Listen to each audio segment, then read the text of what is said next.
On continue donc le capot de l'entreprise après l'intelligence artificielle, les achats. Justement, il parlait du procurement. Tiens, Romain, notre expert intelligence artificielle de Dataiku. Olivier Weinstock est avec nous. Bonjour Olivier. Bonjour Stéphane. Agile Bayer, cabinet de conseil en achat opérationnel. Je ne sais pas ce que c'est que...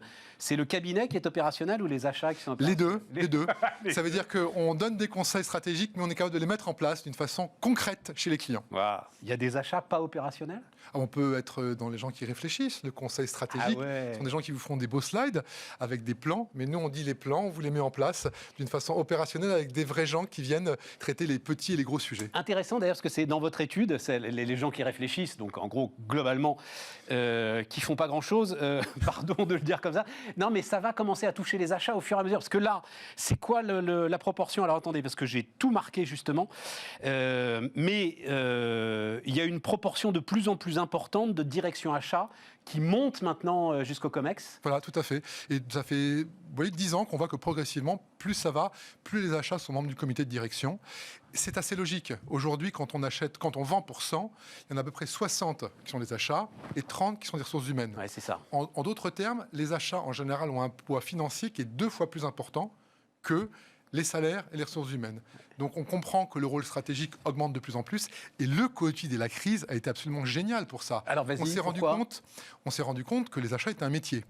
Je vais vous prendre un exemple très simple qui était très amusant. Vous vous souvenez que le gouvernement, l'État a eu du mal à trouver des masques.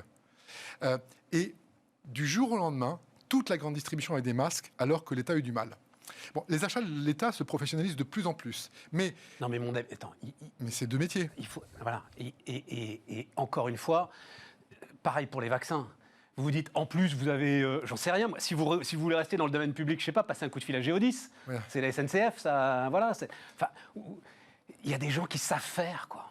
À un moment... Non, mais cette séquence, tu as raison, Olivier, est absolument passionnante. Parce qu'en plus, je crois que les acheteurs de la grande distribution l'ont vraiment vécu très durement dans leur chair. Ils avaient, eux, la capacité, ils avaient les contacts en Chine pour amener les masques, ils ont des bases les capacités de négociation, les bases d'achat, tout. Ils ont une relation qui est continue. Acheter, c'est une relation continue. C'est pas du ponctuel, c'est pas on va quelque part, on achète ponctuellement. Ils ont des relations qui sont durables avec les fournisseurs. C'est ça l'achat moderne, avoir des relations durables, complètes.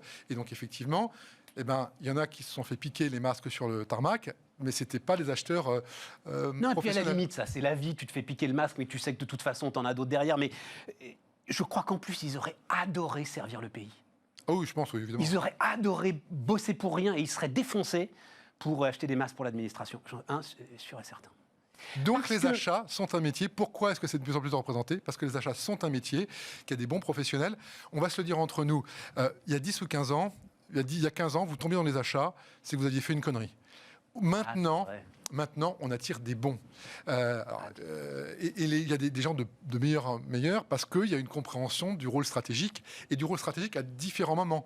Il y a des moments où, certes, il faut réduire les coûts, il y a des moments où il faut réduire le time to market, il y a des moments où il faut améliorer le cash, améliorer le chiffre d'affaires, créer de l'innovation. Je ne sais pas si tu as déjà été dans des points innovation, des journées innovation avec des fournisseurs. C'est un truc extraordinaire. Les fournisseurs amènent leurs innovations et là, on est dans un rôle d'acheteur extrêmement évolué, intelligent. On va travailler avec toutes les fonctions de l'entreprise. C'est excellent. Alors, là, le sujet, évidemment, c'est qu'aussi énormément de responsabilités pèsent sur l'entreprise et sont transférées sur la fonction achat. On est d'accord. Et évidemment, la première d'entre elles, nous dit-on absolument partout, et c'est là où je vois que ton étude est, pour le coup, puisée aux meilleures sources.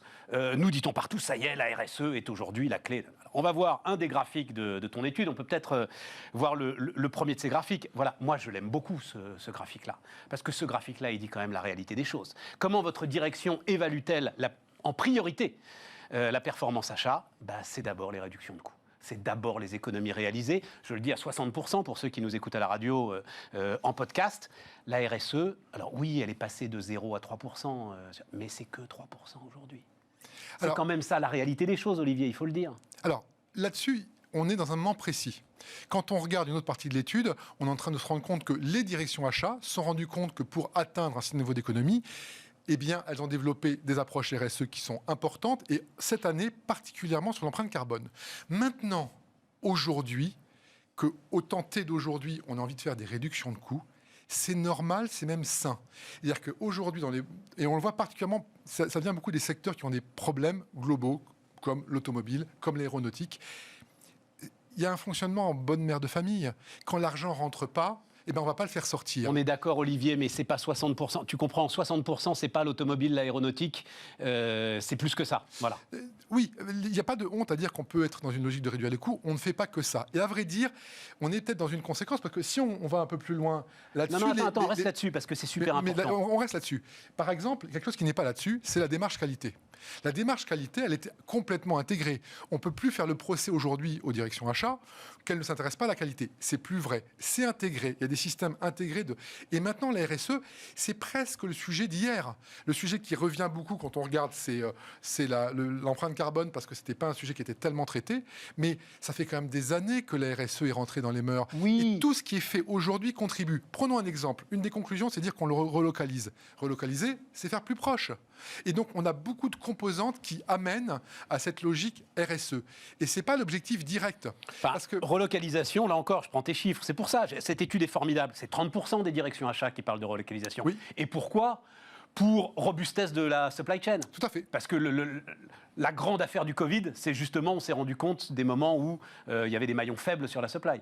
Mais je pense que si on prenait le même graphique et qu'on posait la question à des vendeurs, et qu'on dirait, tiens, le rôle des vendeurs aujourd'hui, c'est particulièrement d'augmenter les prix et d'augmenter le chiffre d'affaires, ça choquerait personne. En tout cas, de les défendre. De les défendre, mais ça choquerait personne. Ouais. Donc pourquoi mettre une pression sur les acheteurs, particulièrement que sur les vendeurs ? Je ne mets pas de pression sur personne. Moi, j'aime qu'on dise ce qui se passe. D'accord. Voilà. Et donc, cette émission, elle est là pour raconter ce qui se passe, et ce qui se passe, c'est ça. Et donc, une des 4 conclusions de l'étude, c'est qu'effectivement, spécialement cette année, pour la première fois depuis 2006, il y a une augmentation de la pression sur les économies. Oui, et on a passé on se voit tous les mois de janvier depuis 6 ans, ouais. Eh bien, les années précédentes, on a dit l'inverse. Pour la première fois, on dit oui, cette année, il y a un sursaut sur les économies qui est plus important. Et c'est ça. Et en fait, pourquoi ? Parce que dans une supply chain, les économies vont être partagées à tous les niveaux de la supply chain, ce qui est logique. Là où c'est important pour ceux qui nous écoutent et qui nous regardent, c'est que quelques économistes préviennent que le fameux monde d'après pourrait être finalement beaucoup plus dur et un capitalisme beaucoup plus dur que le monde d'avant, contrairement à tout ce qui peut s'écrire. Voilà. Donc c'est pour ça que j'aime bien quand de temps en temps on a des chiffres qui nous donnent la réalité de ce qui se passe. J'aimerais que dans ce cas-là, on s'arrête 2 secondes. On va revenir 20 ans en arrière sur la même logique. Il y a 20 ans, on cautionnait l'automobile ou la grande distribution d'être trop dur avec leurs fournisseurs. Ouais. Moi, je suis désolé, quand on regarde ce qu'a fait la grande distribution ou l'automobile il y a 20 ans, grâce à leur exigence, ils ont créé parmi leurs fournisseurs des champions mondiaux.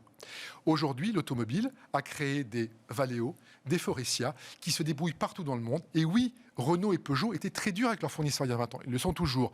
Mais ils ont fait des bons. C'est la même chose pour la grande distribution. La grande distribution est dure.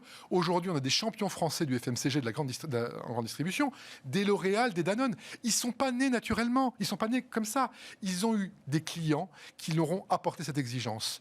Dire qu'être exigeant, y compris en termes de coûts avec ses fournisseurs, est mauvais, non, c'est bon. C'est intéressant. C'est des gens qui font de la grande distribution, qui font du volume. Non, mais Olivier, j'entends. On ne peut pas se dire que c'était une connerie. Il y a 20 ans, tu peux aussi reprendre la période 2009-2010, où l'industrie automobile a complètement détruit une chaîne de sous-traitance qui lui a coûté des millions, des dizaines de millions et des centaines de millions à constituer derrière. Mais attends, parce qu'on va voir un autre graphique maintenant, qui quand même est très intéressant. Voilà, celui-là est aussi très intéressant, c'est-à-dire la gestion des risques.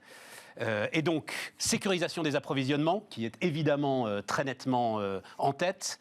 Respect des délais de paiement, ça y est, ça s'impose. Tout à fait. Donc là, on est sur quelque chose qui vraiment est au cœur des réflexions des directions achats, même si ça ne dépend pas toujours d'eux, il faut bien le dire. C'est vrai. Loi Sapin 2, la compliance, l'ensemble l'éthique de ce qui pèse sur les entreprises, la gestion de la protection des données et le risque de réputation. Très intéressant, ça. Ça a doublé. En 1 an. Ça veut dire que les acheteurs, et ça, c'est les acheteurs doivent aller tout au bout de la supply, de leur fournisseur, Tout à fait. pour voir s'il n'y a pas là une pomme pourrie qui va contaminer toute l'entreprise. Et sur la sécurisation des approvisionnements, il y a une actualité qui est forte.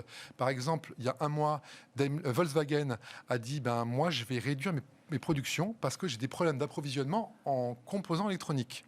La semaine dernière, Daimler a dit la même chose. Et là, tous les constructeurs sont en train de dire ouais, on va être obligé de réduire notre production parce qu'on a des manques de composants électroniques. Donc, et c'est pour ça que tu dis que le rapport de force est aujourd'hui finalement rééquilibré tout à fait. Entre les fournisseurs et les acheteurs. On a un rééquilibre qui se fait d'une façon assez forte. Et ce que moi j'appelle les fournisseurs tyrans commencent à se calmer un petit peu. C'est un nouveau terme qu'on a utilisé cette fois-ci, des fournisseurs tyrans, parce qu'il y a des fournisseurs tyrans d'une manière ou d'une autre. C'est-à-dire ceux qui sont en monopole, ceux qui sont en quasi-monopole, ou ceux qui savent que même s'il y a de la compétition, le coût de changement de fournisseur est trop important ou trop lourd. Si aujourd'hui vous avez un ERP et que cet ERP vous l'avez depuis 10 ans, eh bien même s'il y a des concurrents, changer de ERP, c'est impossible. Et donc, il peut y avoir mais c'est vrai sur la matière première. Si vous avez testé une matière première et que ça a pris 1 an, vous ne changez pas de matière première. Monsieur Oracle, bienvenue. Bon. Non, c'est tous les logiciels, on va dire. Tous les logiciels en général, non, mais vous avez parfaitement raison. C'est bien le sujet. Et donc, ça arrive. Alors après, mais c'est beaucoup un sujet lié à la tech, ça, ces fournisseurs tyrans. Non, pas obligatoirement. Non, parce que sur les matières premières, ça peut être le cas. Quand on voit les matières les plus difficiles, c'est la matière première. Ouais, c'est l'acier où il y a des soucis. La tech, c'est un petit peu plus calmé ces temps-ci. Mais évidemment, aujourd'hui, et c'est la grande obsession des directions achats, c'est de sécuriser, d'avoir les produits. Et le coût, je suis désolé, le coût, c'est une problématique pour certains d'entre eux.